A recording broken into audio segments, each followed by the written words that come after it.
Good evening, ladies and gentlemen. We'll call to order the May 3rd, 2023 meeting of the Council of City of Springdale. I would ask that you rise for the Pledge of Allegiance. I pledge allegiance to the flag of the United States of America and to the republic for which it stands, one nation, under God, indivisible, with liberty and justice for all. Ms. McNear, you do a roll call. Mr. Anderson? Present. Mrs. Gantos? Here. Mr. Hawkins? Present. Mr. Jacobs? Present. Mr. Ramirez? Present. Mrs. Sullivan-Weiscup? Present. Mr. Vanover? Present. Council, we've got an addition, request from the administration. Right after we look at our minutes, we're going to add 2 proclamations and police introductions. All right, with that, first item we have before us are the minutes from our April 19th, 2023 meeting. Are there any additions or corrections? If not, I will entertain a motion. Second. Motion second, discussion. All right, all those approving the minutes as published signify by saying aye. Aye. Opposed? Abstentions? The minutes are approved with 7 affirmative votes. All right, Mayor Webster. Okay, I'm not sure where we'd like to start here, so why don't we get the building department proclamation out of the way, and Rich wants to hit the road, he can do so.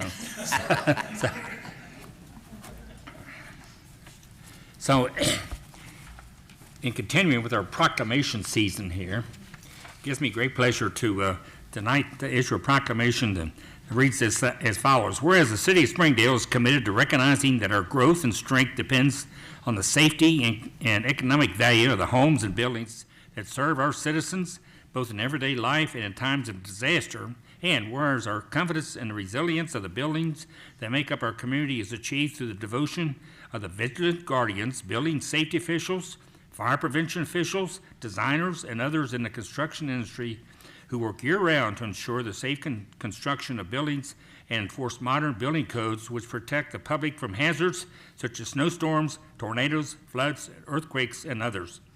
Whereas Building Safety Month is to remind the public about the critical role of our community's largely unknown protectors of public safety, our local code officials, who assure us of safe, sustainable, and livable buildings that are essential to the American prosperity. And whereas the Building Safety Month encourages all Americans to raise awareness about the importance of safe and dependable construction, and whereas each year in observance of Building Safety Month, people all over the world are asked to consider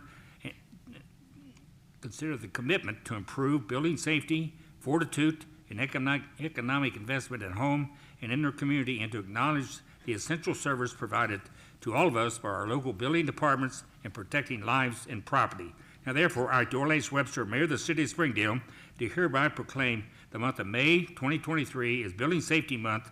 Accordingly, I encourage our citizens to recognize the contributions which building departments and fire prevention bureaus make every day to our health, safety, comfort, and quality of life. So, accepting on behalf of our Chief Building Official, Mr. Lamping, is Rich Ellison. Rich?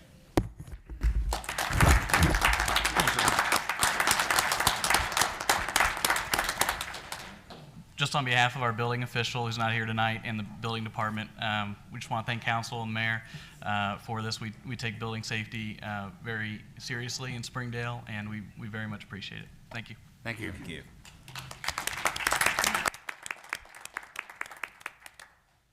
Chief, I'm going to yield to you for the order of proceedings here. I got a proclamation I'm going to read, and I understand you've got a few announcements and introductions, so what would you like to have done first? Well, why don't we do the police proclamation? Proclamation? Here we go. Whereas, in 1962, President John F. Kennedy proclaimed May 15th of each year as Peace Officers Memorial Day, and the calendar week of each year during which May 15th occurs as Police Week. And whereas in the United States there are more than 900,000 law enforcement officers serving in communities across our great country, including 35 full and part-time officers and 10 support staff within our own Springdale Police Department.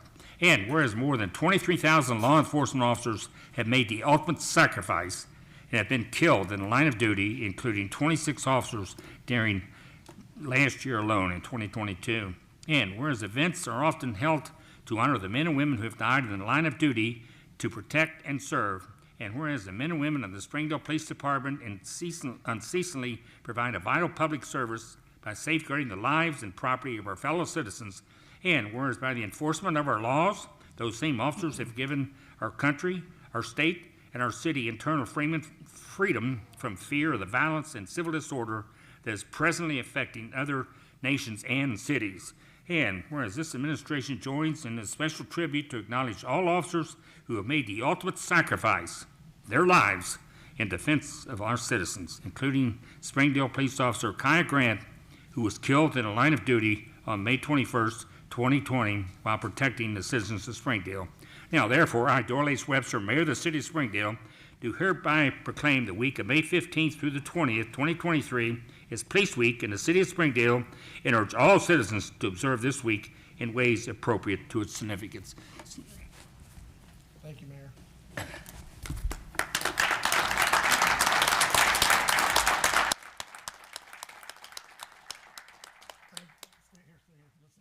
Thank you. He thought he was going to get away easily on that one. Thank you all very much, Mayor, for honoring us with this proclamation. I just wanted to briefly introduce Sergeant Landsman. Each year we have a different representative of the police department come up and take the possession of the proclamation, which we will put on display at the PD. Sergeant Landsman has been a member of our police department for over 17 years. He currently serves as a patrol sergeant here in our city, and he has also been associated with the Honor Guard, both the City of Springdale Honor Guard and the Hamilton County Police Association Honor Guard for 14 years, or I'm sorry, for over 10 years, and he does a phenomenal job representing the city, but he's one of those people that it's in his blood. The blue is in his blood, and I just wanted to have him come up here tonight and receive this. Thank you so much for everything you do to honor us and to lead the way you do as Commander of our Honor Guard. Thank you, Eric.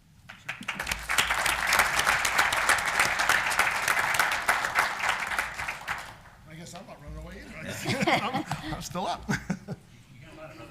Yes, indeed. We do have other business. Well, I'm going to ask, we have 4 people to introduce to council tonight. So what I'd like to say is, Mr. Mayor, Mr. President, members of council and the city administration, my colleagues and families here in support, I'd like to introduce a few of our new employees. And I'd like to first ask Debbie Eldridge to step down. Ladies first.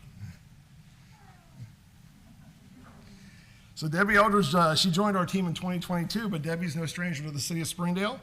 She's been employed here previously 5 years before that. Where are you at? Come on up here. Come on up here front and center. She came to the police department last year. There was no question that Debbie has a public service running in her blood, but there is no question, or she wanted to reach out of her comfort zone and try something different and new. And so she applied at our police department and was successful in obtaining a position as our police clerk there. Well before that happened, though, I want to thank Debbie. I really appreciate the support. You know, for a long time after Kaya Grant was murdered in the line of duty, she had a poster behind her desk in support with Kaya's name on there, and that was very special to any one of us that came up and saw that. So I want to thank her for that very much. Debbie lives in Harrison, Ohio. She has 2 children. She has a daughter, Emma, who's a freshman in college, and son, Joe, who's a freshman in high school. And she has a very contagious laugh. Wow, well played. Winning smile, but she wanted to share that her motto in life is too short to be miserable, and laughing is so much more fun. And there you, and as you were, so welcome, Debbie. Thank you. Yep.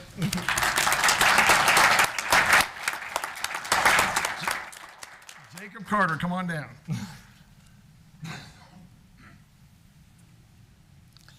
Jacob is another person who has public service coursing through his veins. Jacob Carter was born in Cincinnati. He grew up in Colerain Township. He graduated from Colerain High School, and prior to coming to Springdale, he worked for the Colerain Park Department and then became a police clerk with the Colerain Township Police Department.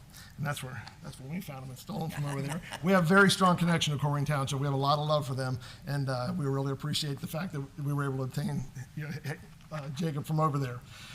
He was just the employer we were looking for. He is very skilled in computer programs. He's a gamer too. He loves playing games. Yeah.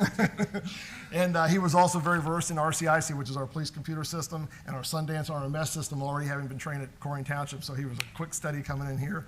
And he's joined tonight by his mom, Glenna, and dad, James. And he has a sister, Julia. And we'd like to welcome aboard and say thanks for coming over to us. Thank you.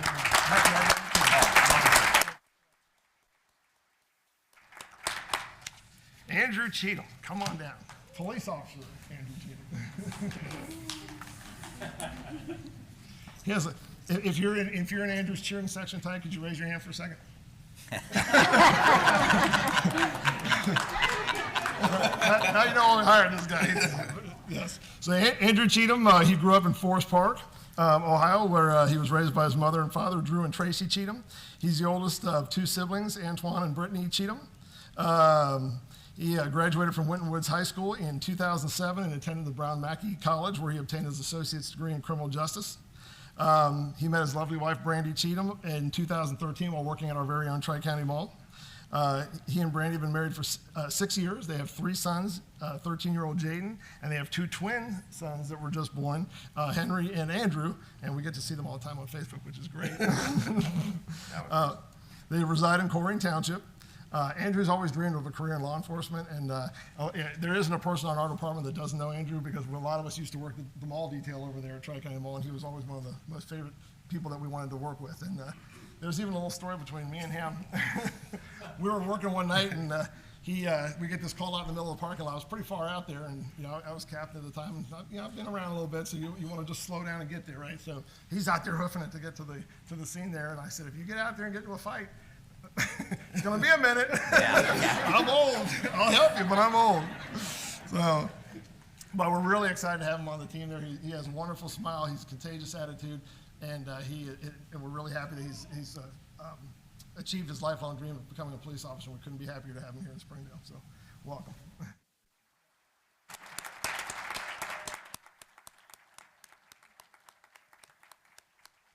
And last but certainly not least, Corporal Garrett Wheelander. Corporal Wheelander has been with the Springdale Police Department since 2016, and he recently completed his probationary period as a police corporal.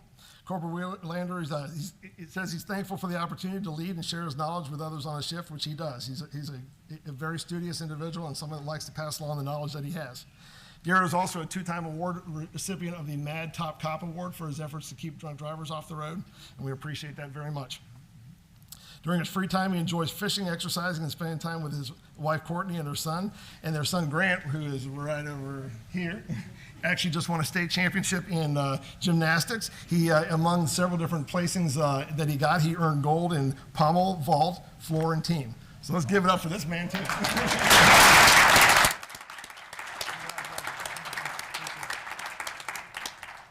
All righty. And with introductions made, I would like to invite the mayor to come down if you could do our ceremonial swearing in. And let's do officer. Well, we can do. It doesn't matter. It doesn't matter. You go on. It's fine. You see, go ahead. Come on down, Andrew.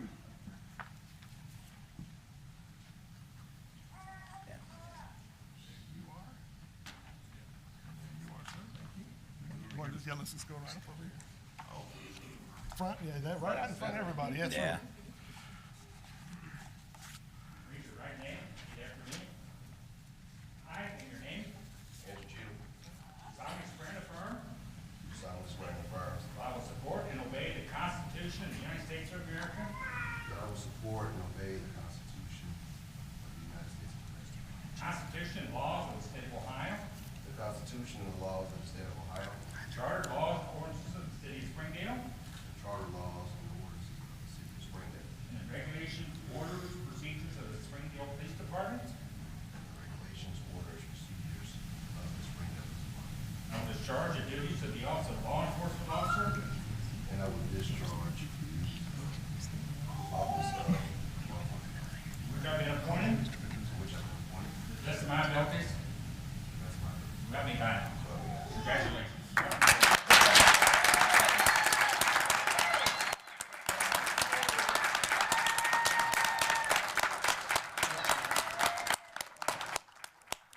If you'd like to go on up there, Brandy's going to come up and pin his badge on it. Thank you, sir. And I got one more for you. I got one more for you there. One more? Yep, for Corporal Wheelander. Is that all right? That's it, for the corporal.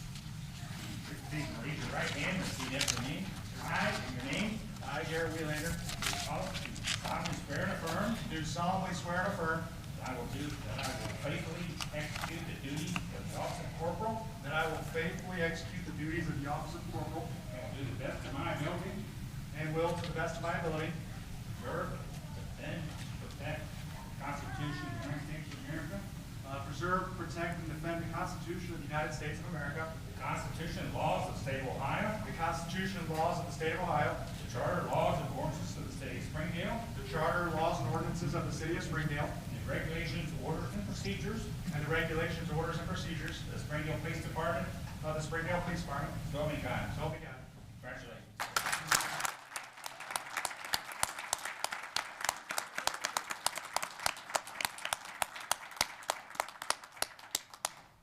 And we'll have Courtney come up there and pin you. Thank you, Mayor. I really appreciate you doing that. Yes, sir. Thanks.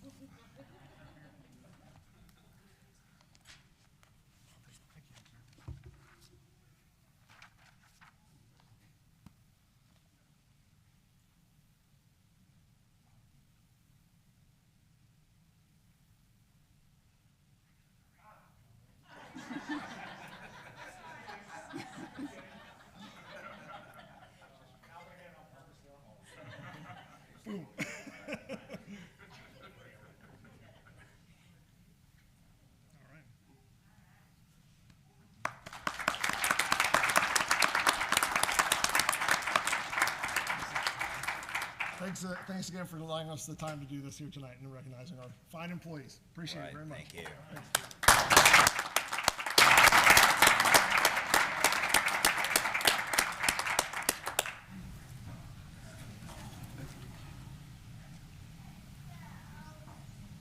For the minute.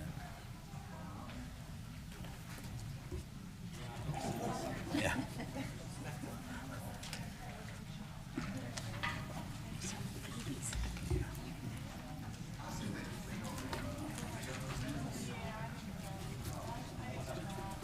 Yeah.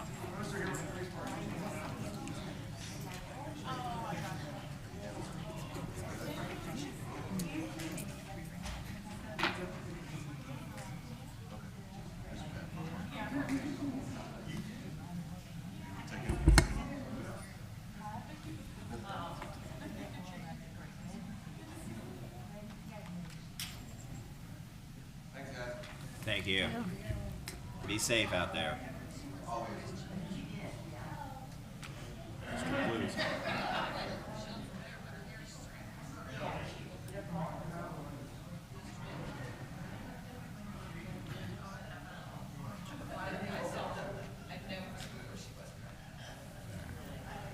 All right, Ms. McNair. Thank you, Mr. President. It's great to meet all the new employees and see the swearing of our new officers, but I think we should make it a new rule that we get to see the parade of babies and children that come to these events as well. I think that should be a new rule that we should we go. institute. Thank you.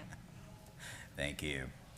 All right, at this point, we'll continue on our agenda. Communications, are there any communications this evening, Ms. McNair? We do have one item this evening. It's from the Government Finance Officers Association.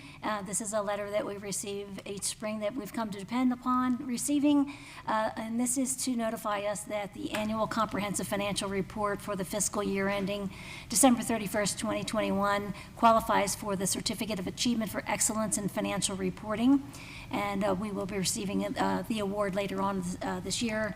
I'll bring that in when we do receive it and ask Mr. Williams to come in so we can make sure he gets appropriate kudos and receives the certificate. Thank you. All right, thank you.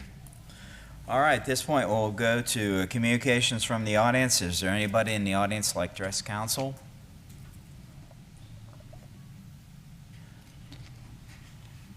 You would, as the game show stated, enter and sign in, please.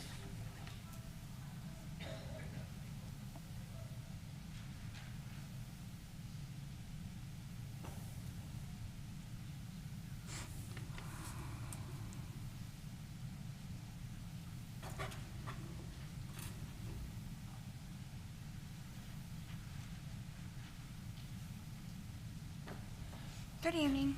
Hi. I have Introduce a yourself, please. Oh, I'm sorry. My name is Jamie Berger, and I live on 11705 Longview Avenue, just down the street.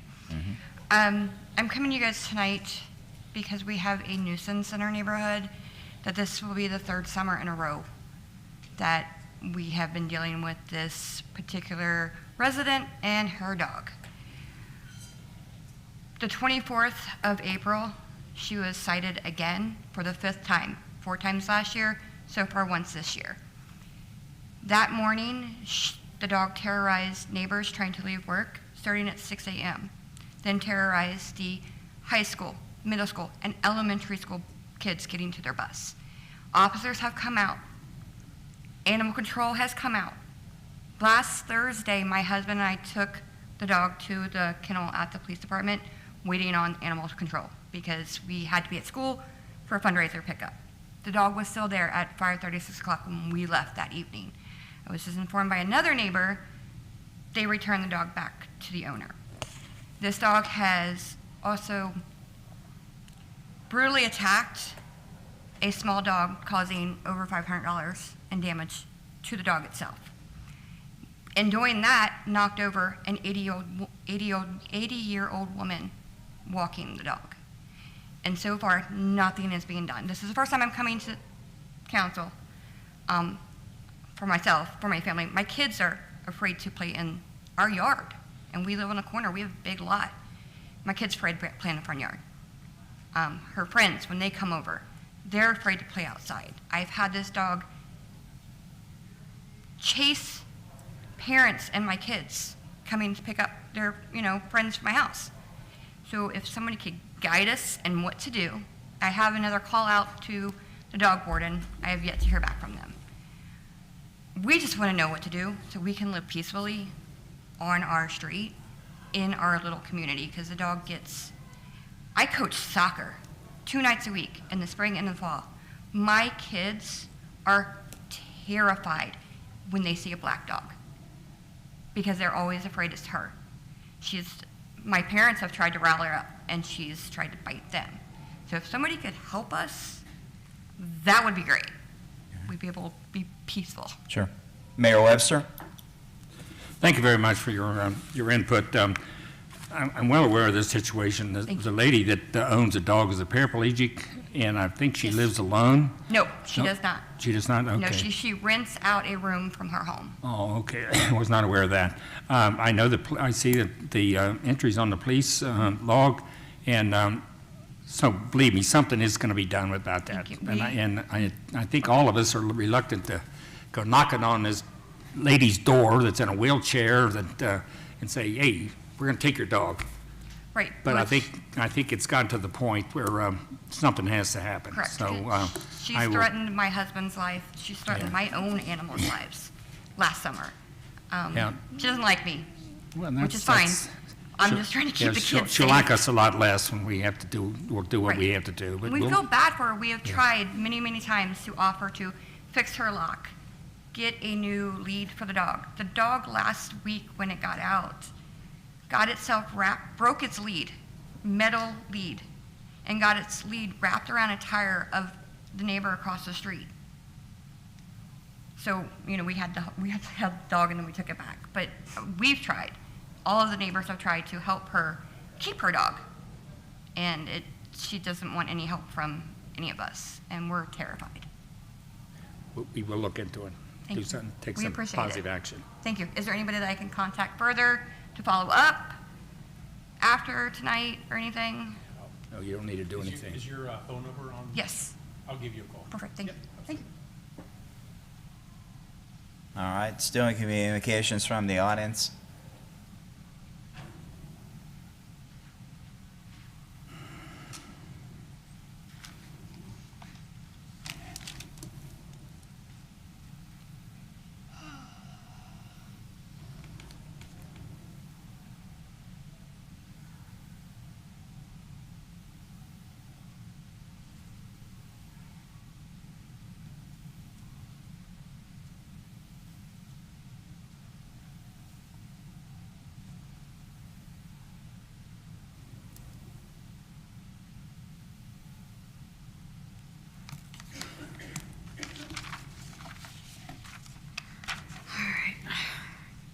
Good evening. My name is Megan Chapman. I live on Vista Glen Drive.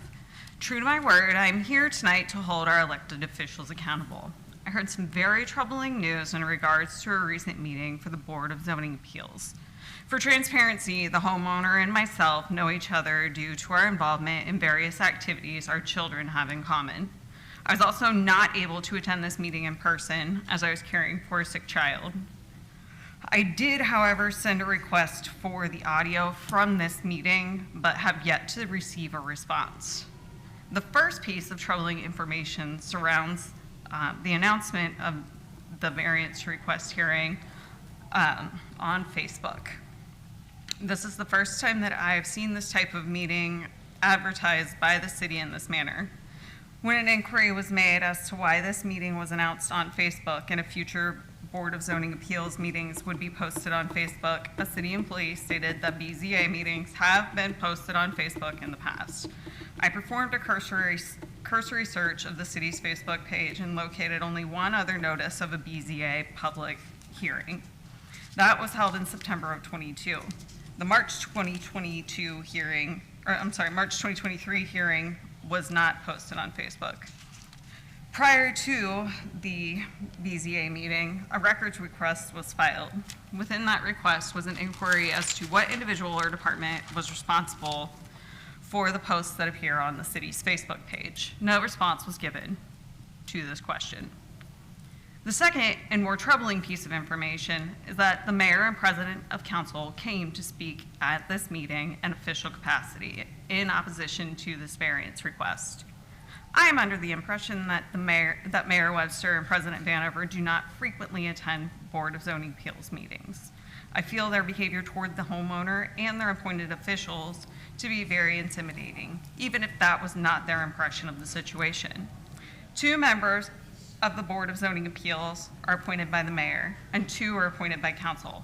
So I find it highly inappropriate for the mayor to tell anyone on the board to do the quote-unquote, do the right thing, unquote. Just so you understand the optics of this situation, they're not that great. If those in power feel comfortable enough to speak this way in public, I am afraid to know what is happening behind closed doors. So, I am here seeking the answers to the following questions. 1, will the city be posting notifications for all future public hearings held by the Board of Zoning Appeals on Facebook? 2, who is responsible for posting the public hearing notice? Is there a specific individual or is there a city department in charge of social media? And 3, do Mayor Webster and President Vanover speak at the Board of Zoning Appeals meetings very often? If not, what made this meeting so special? Mayor Webster? Yes, wade through all this rhetoric here. What I hear you saying, the question why we use Facebook and you couldn't find any other, okay.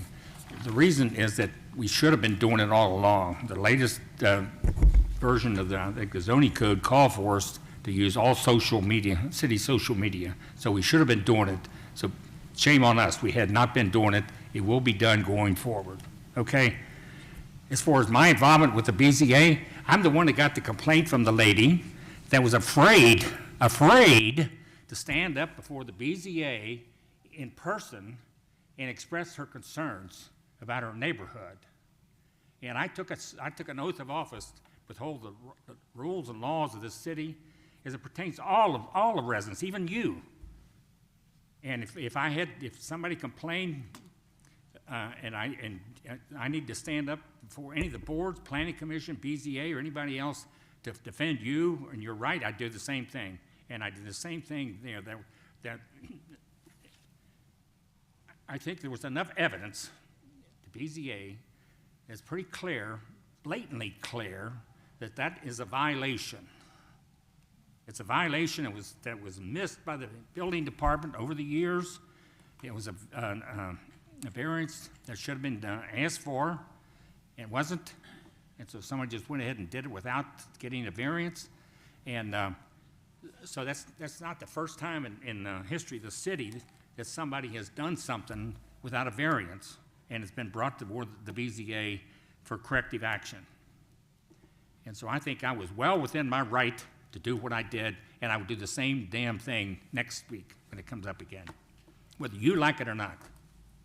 Okay? Okay. Any other questions? Was that all your questions, the 2 questions? Who runs the city Facebook page? Please? Who is responsible for posting to city social media pages?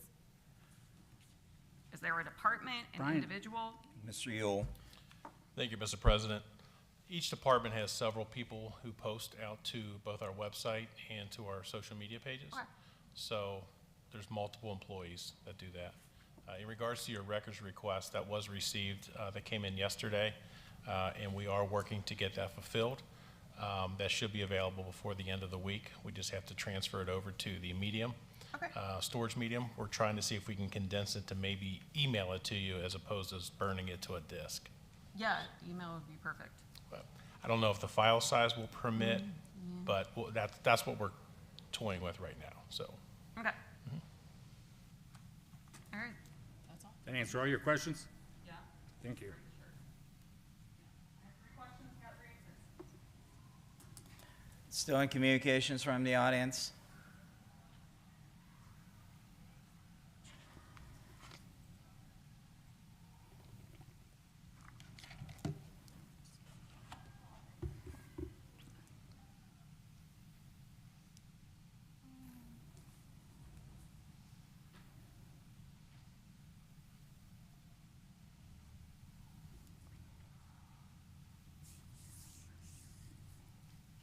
Hello, my name is Katie Wells and I live on Bernhardt Court. I just want to follow up with Megan Chapman's conversation here, and I want to make it clear, did the BZA make a decision on the hearing variance request yet? No? Mr. Anderson? Thank you, Mr. President. You're talking about the little address Yes. for the gravel driveway. That variance was continued to our next meeting at the request of the applicant. The board voted 5-0 to continue to the next meeting with the understanding that they wanted the full board to hear it, Yeah. and we thought that was appropriate. Perfect, so there's no decision on that yet. Cool, just to make that clear, it wasn't clear before. And then I know Megan requested the information for the social media page yesterday, I think I heard you say. I believe I sent my request on the 25th of last month, so if you can make sure you send that to me as well. I wasn't told any of that information yet either. And then my final question for you guys is, I had an opportunity to review the initial complaint that came in that started all of this. And just from my recollection, I believe there was at least 6 other properties mentioned in this complaint. How many of the properties in the full complaint were addressed?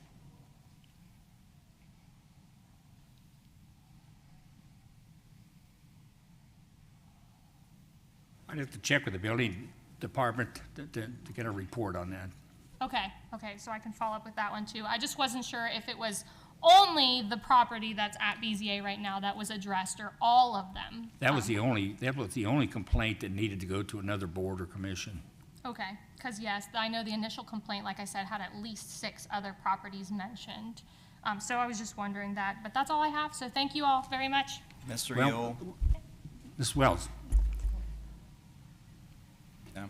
you're right, there were like 5 or 6 complaints in that letter or email that I got. When the building department investigated those, some of those were not violations. And some of those, there was nothing we could do about it. So that's why you don't see follow-up action on some of those things. Thank you. And just for as comment, if you go back and check the records, when I introduced myself at BZA, I give my home address. I did not mention what my position is, and even sitting here, I do not subjugate my rights as a citizen to comment. And I have from time to time BZA in planning. It's not overly frequent, but when I feel the need is there to speak my voice, I will do it.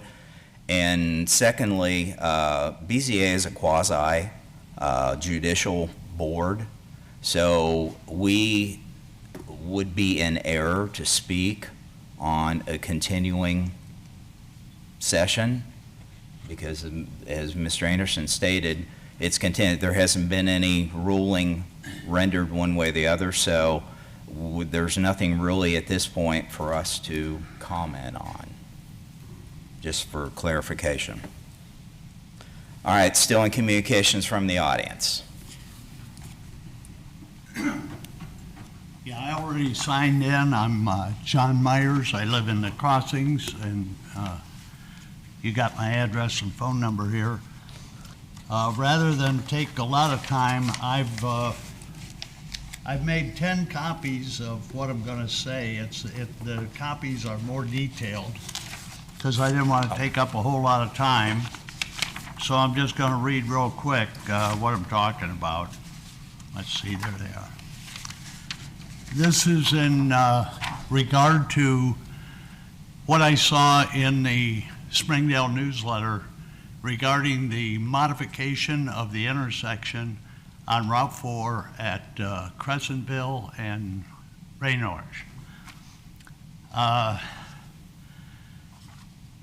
I'll explain. I grew up in Akron, Ohio, and my dad was in charge of all traffic lights, so I've been tasked with studying such systems for over 75 years. I'll attempt to explain a complex situation that is now planned to occur at that intersection. I explained all this to Jeff Agricola on April 14th. By the way, he was very accommodating and took notes, and he got back to me this past Monday, and he said that the engineer's plan will proceed as designed unless this council intercedes. I've written my recommendations in more detail. I told you that, 10 copies. I'll give them to whoever to pass out. I didn't know there was, what, 14? Anyway, I also have 2 aerial views, but they're only 8.5 by 11. And I'm going to give that to someone. Give them to you? Okay. And these are much easier to explain than doing it in words.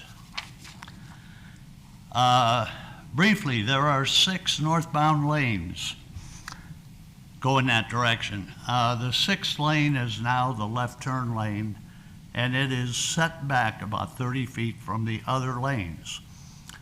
The 6th lane, the 5th lane is unused. Lanes 2, 3, and 4 are for northbound traffic only. Lane 1 is for right turns only. I've lived at the Crossings for 43 years while using the left turn onto Raynors Drive. Until the last modification a few years ago, we could all turn left when northbound, southbound traffic have green lights, and the southbound traffic was light and it permitted you to go ahead and turn left. Jeff advised that such turns are called permissive and cannot now occur due to an Ohio rule that he couldn't locate. He was going to get back to me with that, but he never got it. The problems that occur by using the 6th lane with a big setback for left turns is twofold. This adds unnecessary time for cars turning left to start and complete their turn, and sometimes it has confused drivers who stop where the sensors in the road do not see their car, so the green arrow never comes on. You sit there through 2 or 3 cycles. More concerning, if you are the first car waiting to turn left, there are occasional surprised looks on drivers coming from Crescentville, turning left in front of you, who had planned their turn based on seeing 3 lanes, numbers 2, 3, and 4. They come around lane 4, suddenly they see cars stopped in lane 6. We're the ones waiting to turn left because they didn't see us because it's setback. So they often, you'll see them glance to their right to see if they've got room to move to the right to clear a car. I think this is a a safety item. Anyway, to correct this situation, the empty lane 5 should be the left turn lane. Then the painted white wide striped stop line, I don't know what you call it, could be moved back about 6 feet south.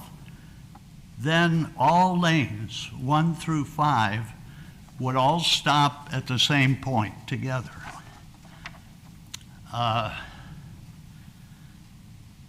This allows more room to turn left because the 6th lane is now empty, or the 6th.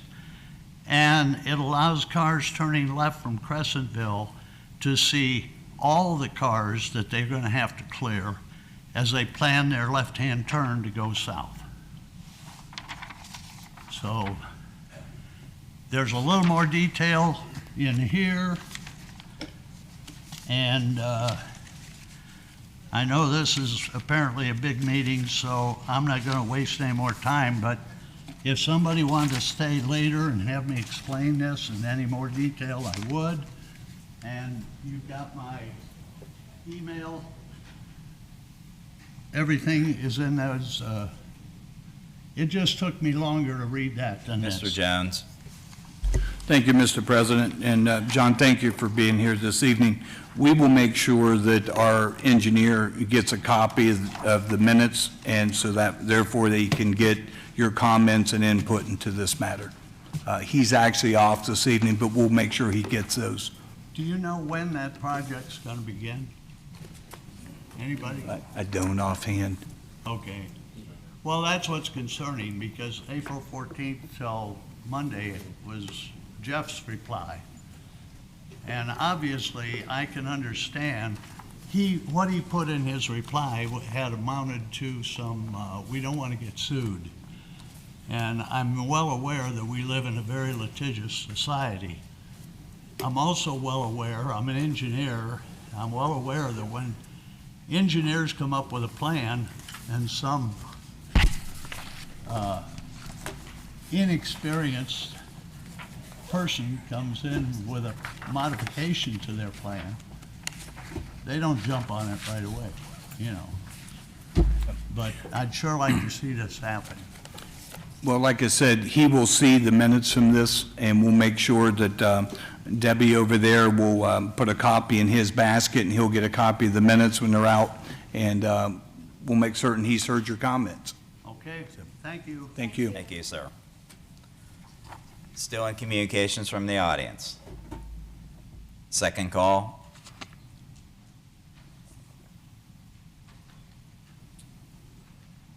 Hello, it's Katie Wells again. I'm not going to rewrite my information. It's something I just thought about, which more of just some advice maybe for you guys. Maybe looking into a digital clock. I want to thank you so much for letting him have more time to speak. That's so cool, because I know he really had some important stuff to say. But if we had a digital clock, then it could go off and you wouldn't feel so bad cutting someone off. Just some advice there. And then you can always say, hey, do we want to give more time and stuff like that. But a digital clock would be better too. If there was ever an opportunity where someone was speaking and there was an outburst or something and you had to reclaim your time, I don't know if you can put grains of sand back up. So a digital clock might be a better option. Yeah, thank you. All right, communications from the audience. Second call. Third and final call, we'll close communications from the audience. At this point, we'll move to our ordinances and resolutions, and first off this evening is an ordinance number 23, 2023. Ms. McNear, when you're ready. Ordinance number 23, 2023, an ordinance accepting a bid authorizing the mayor and clerk of council finance director to enter into a contract with World Fuel Services Incorporated for gasoline and diesel fuel. Whereas bids were advertised and sought for gasoline and diesel fuel for use by the city of Springdale, and whereas after reviewing the bid submitted, World Fuel Services Incorporated was determined to be the best bidder. Now therefore be it ordained by the council of the city of Springdale, Ohio, members elected thereto concurring. Section 1, that the bid of World Fuel Services Incorporated for gasoline and diesel fuel in the following amounts, which represent the total cost to the city in excess of OPIS price per gallon, is accepted and determined to be the best bid. premium lead-free 89 and 93 octane, 0.3500 per gallon. Diesel 51 cetane, 0.3800 per gallon. Section 2, that the mayor and clerk of council, finance director are hereby authorized to enter into a contract with Rural Fuel Services Incorporated for the provision of fuel according to the specifications set forth by the city.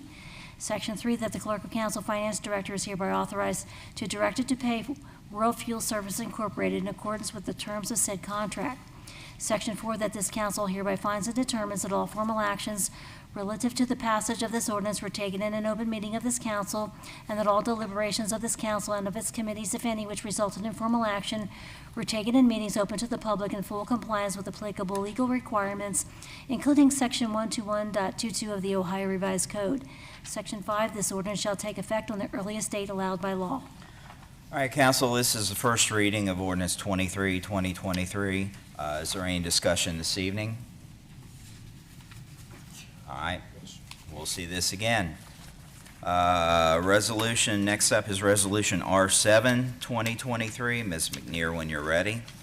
Resolution number R7, 2023, a resolution authorizing the City of Springdale's participation in the Ohio Association of Public Treasurers 2024 Workers' Compensation Group Retrospective Rating Program.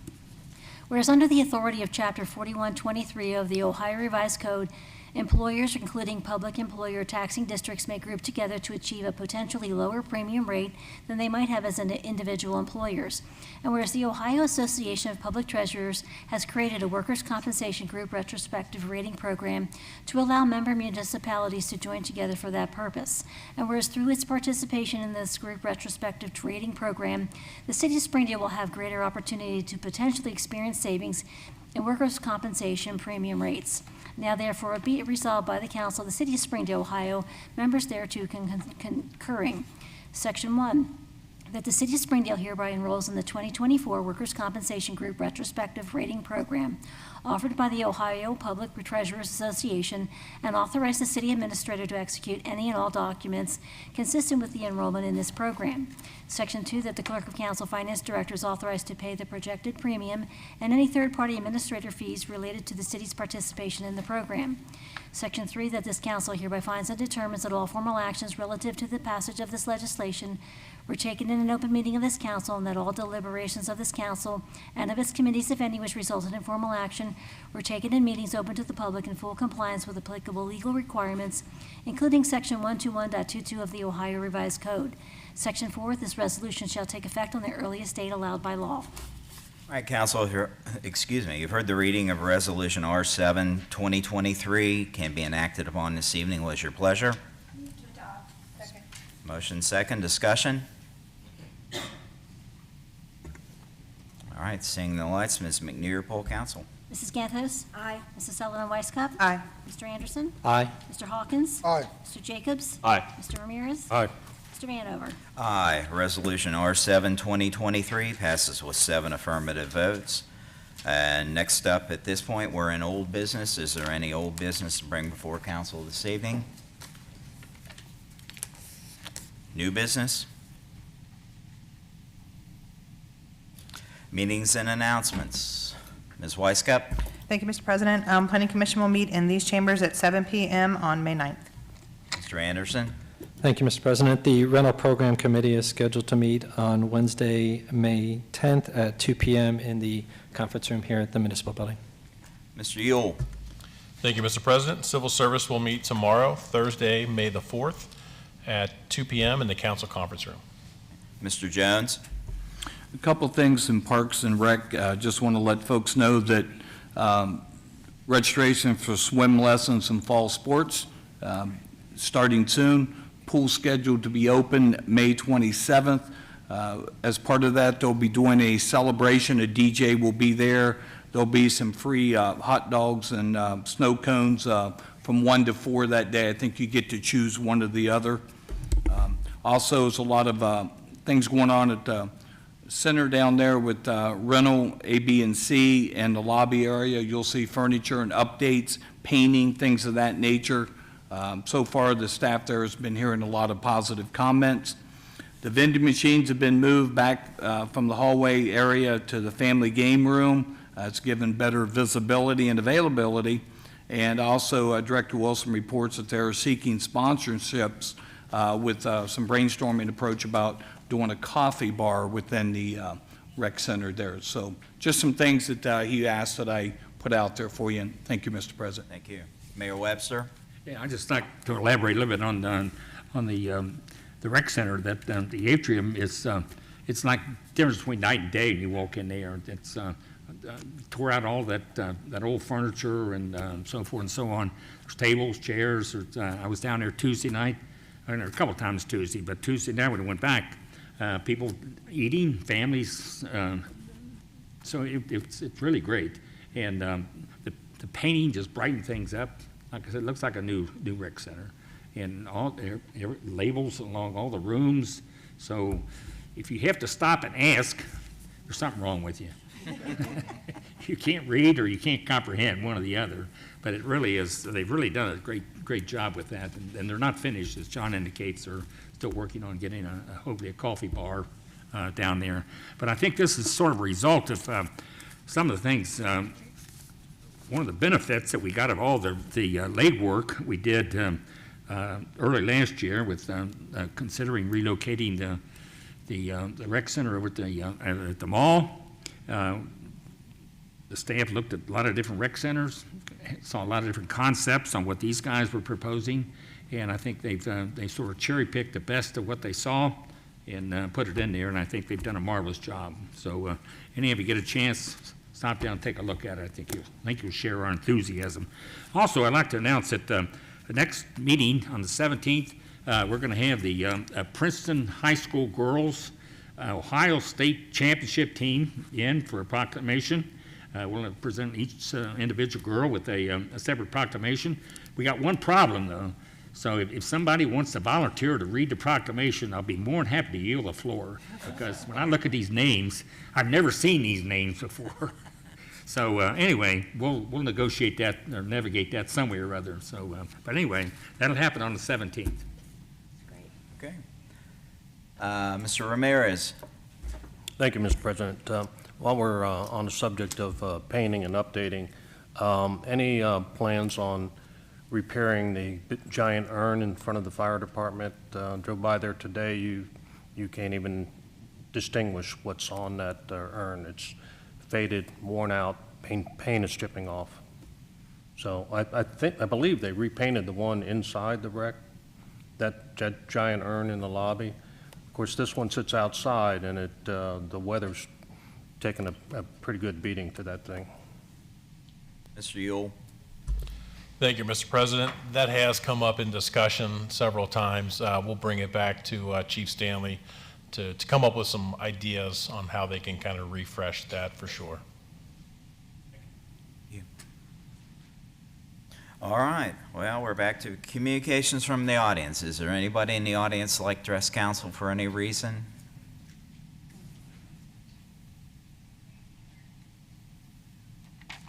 Hi, Megan Chapman again. Do I need to redo all of that, or I'm good? Okay. I do actually, Mr. President Vanover, want to offer you an apology for my earlier comment about you showing up to the BZA meeting in an official capacity. As I did not attend this meeting, my information was secondhand because I did not have the recording. I do appreciate you correcting me, and I will try to make sure that I have accurate information in the future. Thank you. Thank you. Still in communications from the audience? Second call? Third and final call, we'll close communications from the audience. Mr. Hawkins, we'll go to you with an update on legislation still in development.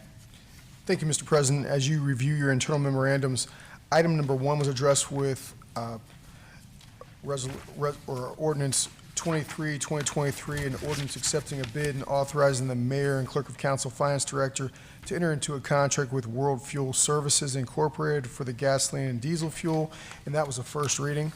Item number 2 is addressed with Resolution R7-2023, a resolution authorizing the City of Springdale's participation in the Ohio Association of Public Treasurers 2024 Workers' Compensation Group retrospective rating program, and that passed the 7-0 vote.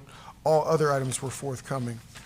All right, and staying with Mr. Hawkins, we'll have a recap of legislative items requested for next council meeting. There'll be a second reading of Ordinance 23, 2023, an ordinance accepting a bid and authorizing the mayor and clerk of council finance director to enter into a contract with World Fuel Services Incorporated for gasoline and diesel fuel. There will also be an ordinance accepting a bid and authorizing the mayor and clerk of council finance director to enter into a contract with the best bidder for the community center HVAC replacement Phase 1 project and declaring an emergency, as well as a resolution authorizing the city administrator to file a funding application for a surface transportation block grant funding through OKI for the Kemper Road and Northland Boulevard intersection modification and shared use path project. And that's it, unless there's anything else from council or the administration. Mr. Jones? Thank you, Mr. President and Mr. Hawkins. Just a reminder, although it's listed on your weekly information that was provided, there will be a presentation from Energy Alliance next week, and also a presentation pertaining to Kemper Road and Northland Boulevard with regard to modifications. And the mayor mentioned that we'll have the state championship ladies team in next week. We'll also have a proclamation for National Public Works Week and introduction of new employees for Public Works. So, thank you. Yeah. Just point of clarification, it's 2 weeks, not next week. All right, with that, we have item 14 before us. Move to adjourn. Second. Second, council's adjourned.